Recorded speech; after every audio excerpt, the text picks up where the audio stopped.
오늘 우리에게 주실 하나님의 말씀은 누가복음 20장 41절에서 47절입니다. 찾으신 후에 저와 여러분이 한 절씩 교독하시고 마지막 절은 합독하시겠습니다. 제가 가진 성경은 신약성경 131쪽입니다. 제가 먼저 봉독하겠습니다. 예수께서 그들에게 이르시되 사람들이 어찌하여 그리스도를 다윗의 자손이라 하느냐. 시편에 다윗이 친히 말하였으되 주께서 내 주께 이르시되 내가 내 원수를 내 발등상으로 삼을 때까지 내 우편에 앉았으라 하셨도다 하였느니라. 그런즉 다윗이 그리스도를 주라 칭하였으니 어찌 그의 자손이 되겠느냐 하시니라. 모든 백성이 들을 때에 예수께서 그 제자들에게 이르시되 긴 옷을 입고 다니는 것을 원하며 시장에서 문안받는 것과 회당의 높은 자리와 잔치의 윗자리를 좋아하는 서기관들을 삼가라. 그들은 과부의 가산을 삼키며 외식으로 길게 기도하니 그들이 더 엄중한 심판을 받으리라 하시니라. 아멘.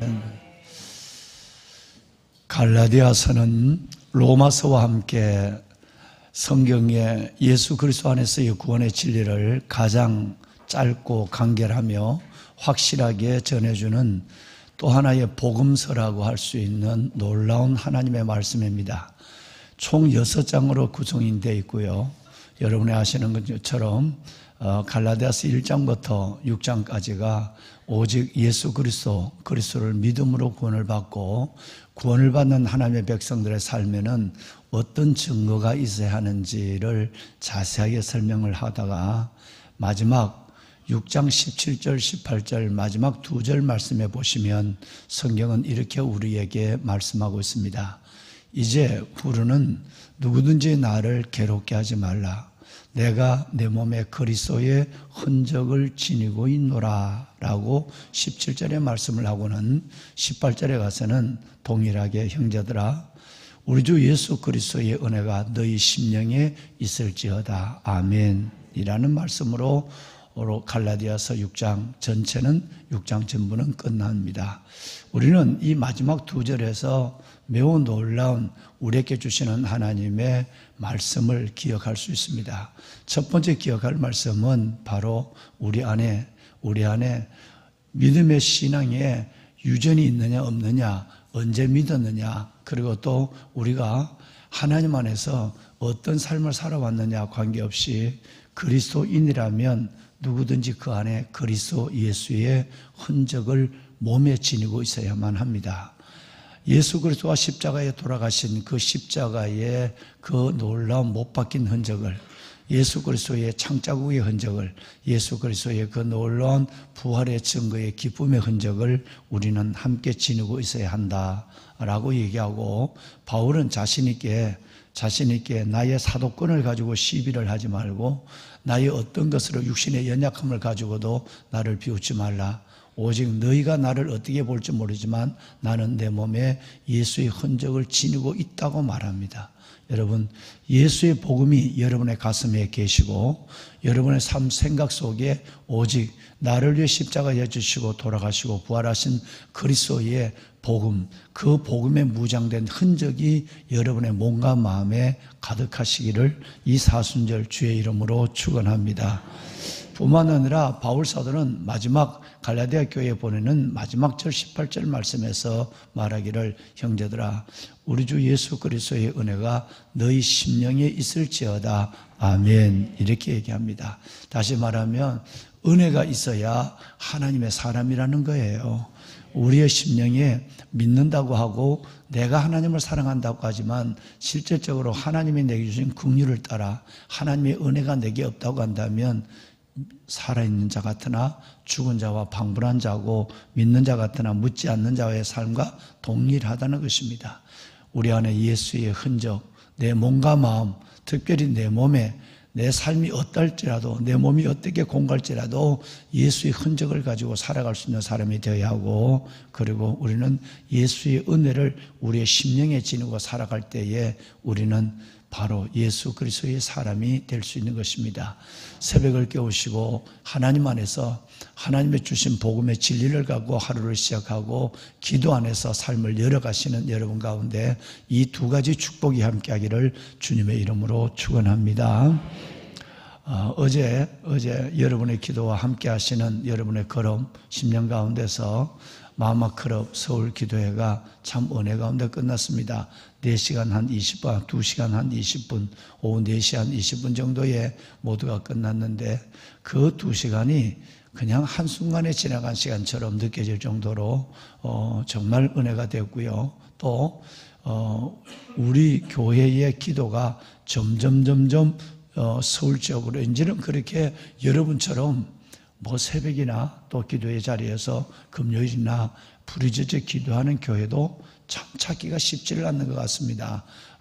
그래서 그 교회마다 고민이 목사님들의 기도도 사라지고 성도들의 기도도 다운되는 이런 가운데서 어디서부터 기도의 부흥을 일으켜야 될지 모르겠다라고 하는 것이 오늘 이 시대 참으로 먼 옛날의 고민이 아니라 오늘 이 시대 우리의 고민들이라고 하는 그 많은 얘기들을 듣습니다. 여러분들의 기도, 특별히 부르짖는 기도가 점점 서울과 여러분 전국으로 확산되는 모습을 저는 생각하면서 여러분의 기도가 어떤 경우에도 사라지지 않았으면, 기도가 살아야 여러분 영혼이 살고요, 영혼이 살아야 그리고 공동체, 가정과 교회가 사는 역사가 있는 것을, 이거는 불변의 진리입니다. 여러분의 기도가 날마다 살아나서 기도가 열려서 삶이 열리고 역사가 열리는 역사가 있기를 다시 한번 여러분들을 축복합니다. 꼭 그런 열리는 기도의 사람이 될 수 있도록 여러분 함께 우리 노력을 하도록 합시다. 오늘 저녁에는 다음 세대를 위해서 부르짖는 기도를 하겠습니다. 광고, 게시판에 광고가 되어 있습니다만은 오늘은 FD 가정들, 이 FD 가정들을 중심으로 온 세대, 우리의 아비 세대와 우리가 함께 예배를 드리고 부르짖어 기도하는 온 세대 예배입니다. 앞으로 한 달에 한 번 우선 시작을 했다가 나중에는 한 달에 2번 정도, 금요 심야 예배는 자녀들과 다음 세대와 함께 해서 예배를 드리는 그런 시간을 작년부터 준비를 하고 지금 기도하고 있는 중에 있습니다. 오늘 그 시작으로 FT 가정, 정말 하나님의 말씀을 부모가 일주일에 2번 이상이라도 아이들과 함께 나누고 철저하게 신명기 말씀처럼 우리 아이들, 다음 세대들을 세워내는 몸부림을 가지고 있는 그 가정들의 대표적 가정들, 한 여러분 20, 30 가정들을 중심으로 해서 FD 가정을 중심으로 해서 모든 가정들의 자녀들, 우리 교회 안에 있는 청년교회로부터 모든 세대 아이들 모두가 다 하나님의 말씀을 받고 에스겔 골짜기의 마른 뼈들이 살아나는 것처럼 다음 세대가 살아나는, 우리 아이들이 이 어둡고 악한 세상에서 살아나는 이 귀한 사명을 감당하는 교회가 될 수 있도록 이 일들을 계획을 하고 작년부터 지금 준비를 하고 있습니다. 오늘 그 첫 시간이 되겠습니다. 시간 되면 동일한 8시 반에 찬양을 하고 그리고 함께 다른 순서를 갖고 예배를 진행하고 부르짖어 기도하게 될 것입니다. 많이들 참여해서 함께 다음 세대를 세워가는데 그냥 단순하게 일조하는 것이 아니라 에피소드로서의, 앞선 세대로서의 사명을 다하는 우리 모두가 될 수 있기를 바랍니다. 여러분 언젠가 기사를 보고 제가 깜짝 놀란 일들이 있고 내 마음에도 도전이 되고 그리고 오래오래 내 내리에서 떠나지 않는 한 기사를 읽어본 예가 있습니다. 지구상에서 사람이 살 수 있는 높이가 어느 정도라고 여러분 생각하세요? 2,400m가 보통 2,400m 정도가 백두산보다 좀 낮죠. 그 정도가 수목 한계선이라고 그래요. 나무도 자라지 못하고, 나무가 자란다면 그 비바람에서 다 땅에 붙어서 향나무는 향나무인데 위로 크지 못하고 땅바닥에 붙어 크는 향나무가 있어요. 이걸 눈향나무라고 그래요. 누워있는 향나무란 뜻이죠. 그래서 해발 2,400m가 되면 지구상에 어디든지 수목 한계선이라서 나무들이 잘 자라지 않는다, 풀만 자란다라고 해서 대부분은 그 한계선을, 수목 한계선을 2,400m로 생각을 합니다. 그런데 그러면 사람이 살 수 있는 환경은 어느 성까지가 사람이 살 수 있을까? 이게 많은 사람들의 관심입니다. 그런데 지구상에서 사람이 살아가는 가장 높은 곳에 있는 동네가 있습니다. 여러분, 저 티벳 나라에 꼴라란둥이라는 동네예요. 산인데, 꼴라란둥은 해발, 거기에 사람들이 사는데 해발 몇 미터 정도가 되느냐 하면 6,300m예요. 이제 두 가지 말씀을 들었어요. 여러분, 수목 한계선이 나무가 고기를 들고 살 수 있는 한계선이 2,400m 정도라고 평균 봐요. 그리고 우리나라의 남한의 가장 높은 산이 한라산인데 이 한라산이 1947m예요. 한라산보다 3배나 높아요. 3배다 넘게 높단 말이에요. 그러니까 얼마나 높은 지역이냐 이 말이에요. 그 어마어마한 높은 지역에 사람이 산대요. 그런데 그 사람이 사는데 그냥 사는 것이 아니라 짐승을 기르면서 산다는 거예요. 산소도 희박하고 해발 4,000m 이상을 갔을 때 저는 아주 머리가 심장이 터져 죽는 줄 알았어요. 해발 4,000m도 어려운데 거기에 여러분 ABC 여러분 안나푸르나 베이스 캠프가 5,300m인가 있죠. 그러니까 거기서부터는 뭐 숨쉬기도 어려워요. 그런데 6,300m 정도 되니까 어릴 때 거기서 태어나야 살아갈 수 있는 이 심장이 그렇게 훈련이 돼 있어야 그 고지에 살 수 있어요. 산소는 없는데 숨 한 번 쉴 걸 3번을 쉬어야 겨우 살아갈 수 있는 그곳에서 사람들은 활동을 하고 일하고 살아가는 지구상에서 가장 높은 동네가 꼴라란둥이에요. 여기서 이제 사는 거예요. 자, 티벳에 있는 나라인데 그런데 KBS에서 오래전에 거기에 취재를 갔어요. 진짜 사람이 사느냐? 그럼 사람이 어떻게 사느냐? 뭐 단순히 고지가 높아서 산소가 희박해서 사느냐 못 사는 게 아니야. 일단 여러분 2,500m 백두산처럼 2,700m 정도가 넘어서면 눈 때문에 추워서 못 사는 거예요. 그런데 그것보다도 3배나 더 높은 6,300m 가면 거기서 그 추운데 살아갈 수가 없단 말이에요. 그런데 어떻게 사느냐 싶어서 KBS에서 거기다가 취재를 갔어요. 취재를 갔는데 그때도 날씨가 영하 20도가 넘었어요. 그래서 PD들이 가지고 간 카메라가 작동이 안 돼요. 너무 얼어가지고. 그래서 카메라를 다시 녹여서 잠깐 이렇게 사진을 찍고 해야 될 그런 상황이었어요. 그런데 이제 그 텐트 안에 저녁을 먹고는 그 텐트의 주인이 저녁을 먹고는 가죽 담요 하나를 들고 밖으로 나가는 거예요. 그래서 자, 잘들 주무시고 내일 아침에 만납시다 이러고 나가는 거예요. 그래서 깜짝 놀랐어요. 집이 없는데 어떻게 지금 어디를 가느냐? 그러니까 양이 있는 곳으로 갑니다. 그러는 거예요.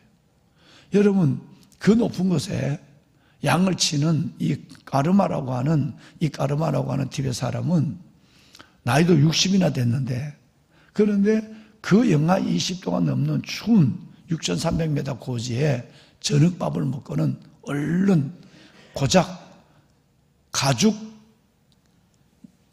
모포 하나를 들고는 마라가 이걸 하나 들고는 양을 있는 대로 가는 거예요. 맹수로부터 양을 파면 밖에 나가서 그것도 텐트 안이 아니라 집안도 아니고 밖에 나가서 양을 지키러 나가는 거예요.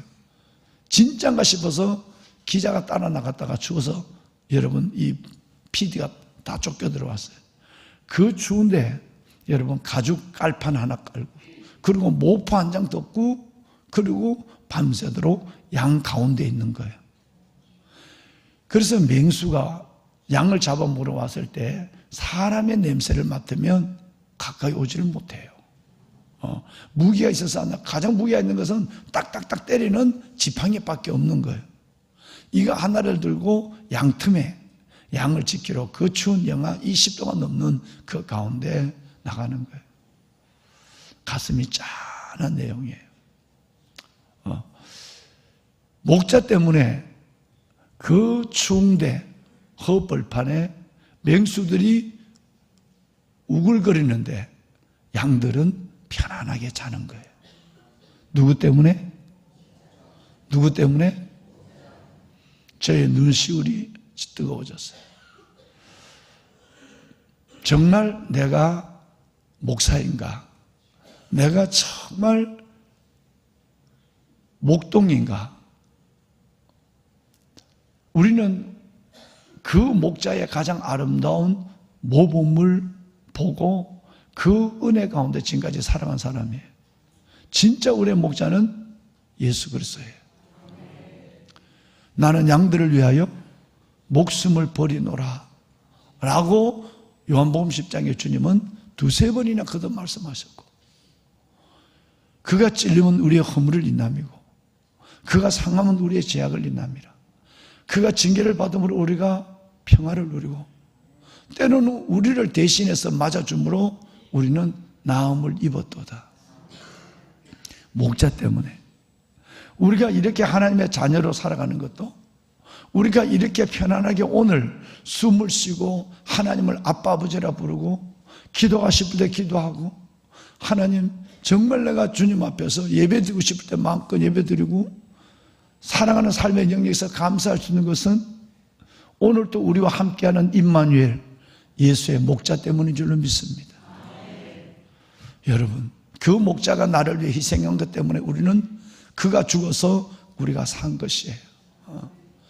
그가 죽음으로 우리를 살려주신 그 은혜 때문에 우리는 살아가고 있는 것이 바로 목자로부터 받은 우리의 은혜. 아무도 부인할 수 없는 은혜입니다. 개인적으로 저는 생각하면, 과연 나는 주께서 은혜에 위임한 양들을 위해서 그렇게 밤낮으로 헌신할 수 있는가 생각하면, 어떨 때는 잠이 잘 오지 않을 때가 있어요. 주어진 시간 동안 더 열심히 양떼를 돌보고 더 열심히 하나님의 교회를 섬겨야 되겠다는 마음이 불뚝불뚝 일어날 때가 있습니다. 여러분, 우리의 목자 예수, 그분 때문에 우리는 평안히 잠자고, 그분 때문에 우리는 평안히 살아가고, 그분 때문에 평안의 주를 높이는 예배자가 된 줄로 믿습니다. 예.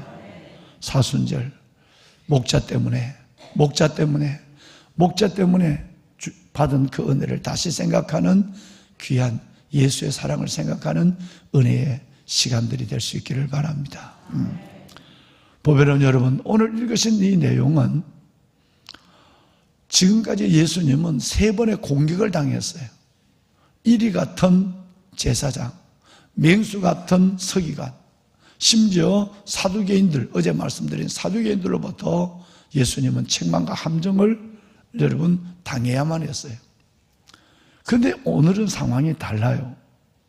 3번, 지금 여러분 누가복음에 기록된 것만 해도 3번 당한 예수님이 이제는 예수님이 역으로 그들에게 공세를 합니다. 어제 예수님께서 그 공격하는 그들에게 주님은 가만히 당하고 지혜롭게 말씀 안 하지 않고, 이번에는 주님이 직접 오히려 거꾸로 물어요. 물어서 공세하는 아주 유쾌한 모습이 오늘 본문에 기록되어 있죠. 공세는 간단합니다. 너희는 사람들이, 유대인들 너희는 바로 예수 그리스도가 다윗의 자손이라고 말하지 않느냐. 예수 그리스도는 다윗의 자손에서 계보에서 태어났으니까 너희가 예수 그리스도가 다윗의 자손이라고 말을 하는데, 그런데 성경 110편 1절 말씀에 보면 그 다윗이 자기의 자손인 그 메시아를 주라고 얘기했어. 이거 어떻게 된 거냐? 너희는 다윗의 자손, 예수 그리스도를 다윗의 자손이라고 말하고 있는데, 다윗은 자기의 자손인 메시아를 주라고, 자기 자손을 보고 주라고 말했다. 이건 뭐냐라고 묻는 거예요. 여러분, 할 말을 잃어버린 거예요. 성경은 성경이니까요. 신약 성경에도 또 그들도 들을 때도, 예를 들어서 거짓 소경 바디메오 같은 경우도 또 수르보니 여인 같은 경우도 예수님을 부를 때 누구의 자손이요? 다윗의 자손이요 나를 불쌍히 여기소서라는 이 말은 다윗의 자손은 뭐의 약자죠? 메시아의 약자예요. 다윗의 자손을 부른 것은 메시아요, 하나님의 보낸 그리스도요라는 뜻이에요. 그런데 어떤 사람은 다윗의 자손 그러지 않고 여러분 갈릴리 청년이라고 불러요. 그렇다고 한다면 나사렛 예수라고 부른다고 한다면 이거는 예수님을 어떤 의미에서 보면 메시아라고 부르기 싫어서 하는 얘기도 되고 예수님을 비하시키는 거예요. 갈릴리 청년, 나사렛 예수, 이거는 메시아의 개념이 아직도 희박한 거예요. 그런데 대부분 주님을 제대로 만나고 하나님의 은혜를 경험한 여러분 같은 훌륭한 믿음의 사람들은 예수님을 어떻게 부르냐 하면 메시아, 그리스도, 기름 부음 받은 자, 아니면 다윗의 자손 예수여라고 불렀어요. 이 얘기를 누구도 들었을까요? 다윗의 자손 예수라는 말을 여러분 이 사람들도 대제사장도 서기관도 사두개인도 들었단 말이에요. 그러니까 사람들은 저 사람을 다윗의 자손을 불렀다면 저 예수가 메시아다 라고 믿고 있다는 걸 자기도 알아요. 자기들만 안 믿어. 그래서 이제는 예수님은 두 가지를 가지고 지금 말씀하고 있는 거예요. 예수님이 다윗의 혈통에서 났지만 그분이 메시아다 하는 사실과 또 하나는 내가 성경에 얘기한 다윗의 자손, 후손, 메시아다는 것을 주님은 이 어려운 질문이 아니라 그들이 대답할 수 있게 대답할 수 없는 상식적이고 확실한 것을 가지고 그러나 그들을 대답하지 못하는 이 성경의 진리에 우매한 자들에게 여러분 그들의 심장을 찌르면서 바로 내가 다윗의 자손 예수야. 그래서 내가 아브라함 얘기를 할 때 너희들이 웃었지 않느냐. 네가 지금 나이가 몇 살인데 아브라함이 지금 2100년의 사람인데 네가 아브라함을 안다고? 그래서 예수님은 지금까지 말씀하신 전체의 시대의 개념을 넘는 메시아관을 확실하게 이 질문 하나로 끝내버리는 거예요. 너희들이 예수님을 메시아를 다윗의 자손이라고 그랬는데 다윗은 주라고 얘기했다. 어디에서 태어나는가, 어떤 혈통에서 태어난가 보다 무엇보다도 영적으로 바로 다윗의 예수 그리스도는 다윗의 후손으로서 메시아로 오신 분이다 라는 것을 설명하고 내가 그다는 것을 말씀하고 있는 거예요. 보배로운 여러분, 예수 그리스도 자신의 메시아임을 당당히 드러내고 이제 며칠 후에 십자가를 지고 그 메시아의 사명을 다하는 모습을 그들은 보게 되었어요. 또 하나의 내용이 오늘 기록되어 있는데 이 내용은 다른 것이 아니라 바로 여러분 서기관들의 외식을, 서기관들은 하나님을 잘 믿는다고 하고 자기가 제일이라고 하지만 종교적 지도자라고 말하지만 늘 시장에 가면 여러분 늘 사람들의 이목을 끄는 일들만 해요. 회식을 하더라도 잔치에 가더라도 높은 자리에 앉고 옷을 입어도 꼭 그렇게 여러분 표내는 옷을 입으면서, 그런데 그것이 그런 신분을 드러내는 옷이 아니라 외식하는 거예요. 남에게 보여주기 위해서 행동하고 남에게 하나님 앞에 목전이 아니라 하나님 앞에 중심이 아닌 남이 나를 어떻게 생각하는가, 남으로부터 어떤 평판을 받는가, 이 문제 때문에 살아가고 있는 이 서기관들을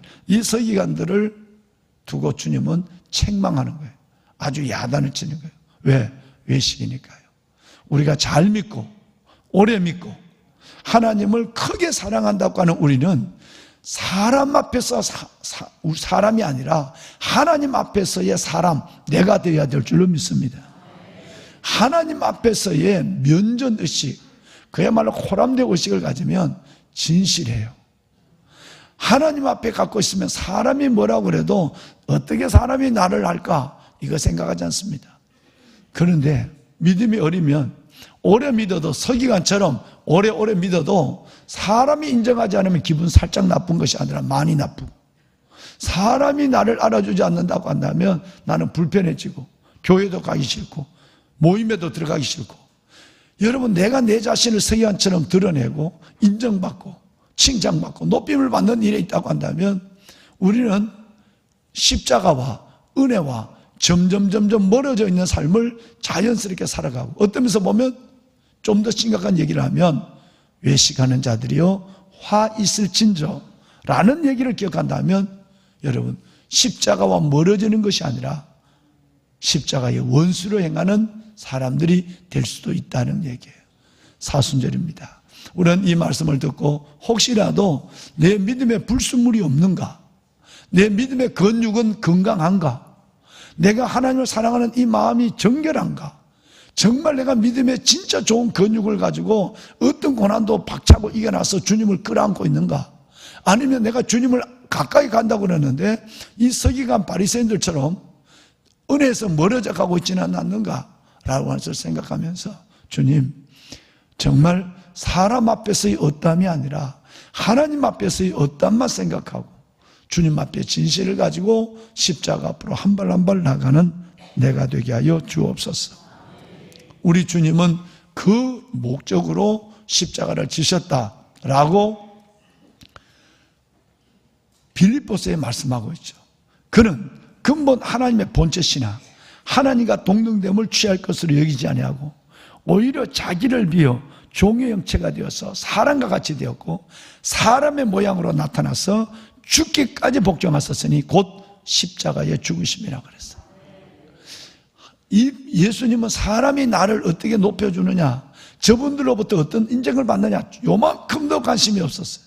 오직 하나님이 보낸 목자로서, 하나님이 보낸 메시아로서의 하나님이 나를 어떻게 보실 것인가, 하나님 앞에서의 말씀을 분별하고 하나님의 말씀에서 순종하며, 그 십자가는 복종, 순종의 증거였다 라고는 순종의 용기의 결정판이 십자가였습니다. 이것이 인류를 구원하는 아버지의 뜻인 줄 알고 이 잔을 내가 받아야 될 줄 알지만 분별했지만 끝내는 그 잔을 거절하고 십자가를 회피하는 순종의 용기가 없는 사람이 아니라 진짜 순종의 용기를 가지고 구원을 완성시킨 십자가 위에 사랑을 보여주는 주님, 그 주님의 모습을 본받아 오직 하나님 앞에서, 사람 앞에서가 아닌 하나님 앞에서의 나의 모습을 생각하며 한 발 한 발 은혜의 보좌 앞으로 나가는 보배로운 사순절, 아름다운 보배로운 여러분 되시길 바랍니다. 우리 손을 한번 들겠습니다. 주님을 부르고 기도할 때, 하나님, 내 믿음의 불순물들은 제거되게 하여 주옵소서. 온전한 믿음, 건강한 순종의 근육이 키워지게 하여 주옵시고, 사람 보시기에 어떠함이 아닌 아버지 하나님 보시기에 어떠한 그 사람으로 살게 하여 주옵소서. 오늘 말씀 생각하며 주님을 3번 부르짖고 우리 함께 기도할 때, 여러분, 기도가 터져야 합니다. 속으로만 하는 기도가 아니라 잠깐이라도 예배 전에는 조용히 묵상하시고, 부르짖어 기도할 때는 입을 열어 부르짖어 기도해서 기도가 열려 영이 열리고, 영이 열려 여러분의 삶이 은혜 가운데 열리는 역사가 있기를 소망하며 우리가 주님을 3번 부르고 기도합니다. 주여, 주여, 주여. 살아계신 아버지 은혜와 주의 사랑을 감사합니다. 이 새벽 아버지 앞에 우리를 불러주시고 단잠을 깨워주시고 아버지 앞에 나와 하나님, 오늘 한 날도 아버지의 진리의 말씀과 주의 면전에서 하루를 시작할 수 있도록 은혜를 베풀어 주신 하나님 감사합니다. 하나님의 거룩한 주의 자녀들, 이 새벽 부르짖는 기도를 들어주소서. 오 아버지 하나님, 주의 거룩한 자녀들 위해 하나님의 영을 부으시고 아버지의 택한 백성들, 하나님의 이들이 하나님의 예수를 닮아가며 우리 주 예수 그리스도의 진리 안에서 순종해가는 이들의 모든 일들 속에 하나님의 은혜를 다하여 주옵소서.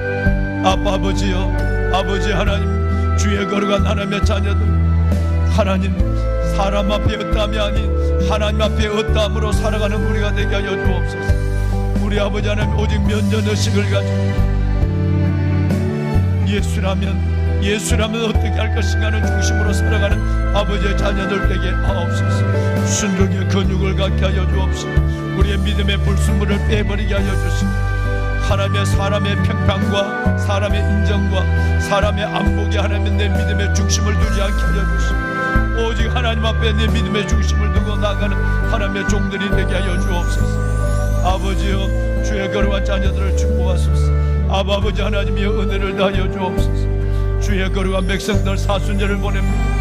십자가의 사랑의 깊이와 십자가의 사랑의 넓이와 길이가 내 안에 더해지게 하여 주시고 오 살아계신 아버지 하나님 오직 하나님의 십자가의 깊은 사랑과 은혜로 주님 앞에 보이는 내 영혼의 진실함의 모습으로 아버지 앞에 나가는 하나님의 종들 되게 하옵소서. 하나님 축복하소서. 아버지 하나님의 은혜를 다하여 주시옵소서. 은혜 아니면 살아갈 수가 없습니다. 주님 주의 긍휼과 은혜로 저들을 축복하소서. 주의 하나님의 긍휼과 은혜로 이들을 축복하여 주옵소서.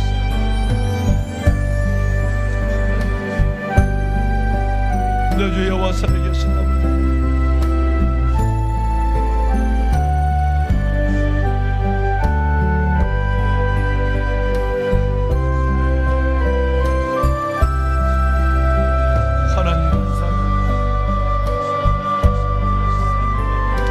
살아계신 아버지 하나님 우리가 무엇이길래 하나님께서 우리를 사랑하여 주시고 하나님 나의 영을 열어주었어 예수를 나의 구주로 믿게 하시고 예수 안에 살게 하시고 예수를 자랑하게 하시고 하나님의 예수 그리스도께서 매일 주시는 하나님의 은혜를 안고 살아갈 수 있게 하시고 아버지의 은혜와 사랑을 생각할 때 참으로 감사합니다. 아버지의 거룩한 자녀들을 기억하소서. 아버지의 백성들을 하나님 축복하여 주소서. 하나님이여 만군의 여호와 살아계신 아버지 하나님 우리의 영을 하나님 새롭게 하시고 믿음의 불순물을 제거하게 하시고 분별의 지혜와 순종의 용기를 갖게 하소서. 아버지 오직 성령 안에서 예수님처럼 분별의 지각과 아버지 하나님의 순종의 용기를 가지고 하나님 앞에 나가는 제자 새벽을 깨우는 아름다운 제자들을 축복하시고 이들의 삶의 하나님의 고난도 이겨내고 하나님의 고난을 이겨낼 수 있는 믿음을 갖게 하시고 기도로 예수의 흔적을 가지고 살아가는 저들 되게 하시고 아버지 하나님의 저들의 마음과 몸 저들의 몸과 마음에 예수의 흔적을 갖게 하시고 우리 주 예수 그리스도의 하나님의 은혜가 하나님의 백성들의 심령에서 떠나지 아니하도록 주여 축복하여 주옵소서. 은혜를 다하소서. 아버지 하나님 은혜를 다하소서. 아버지의 영을 부어주시옵소서. 응답의 기쁨으로 충만하게 하여 주옵소서. 오 아버지 하나님 감사합니다. 아버지 감사합니다.